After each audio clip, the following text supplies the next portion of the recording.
standing here today without the leadership and service of Don Kline and his board colleagues of the past and the present.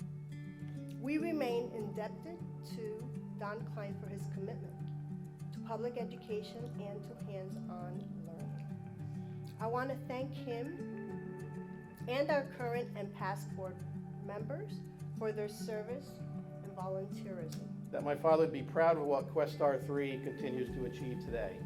I know he believed that Questar's mission to provide career and technical education is especially important to young people from the area.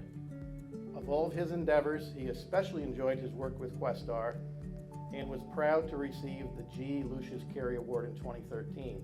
You know, it was important to him that from an educational standpoint, there was opportunities for students who didn't like the traditional high school route and give them opportunities to find their place in the world and to build skills and everything that would help to set their careers forward.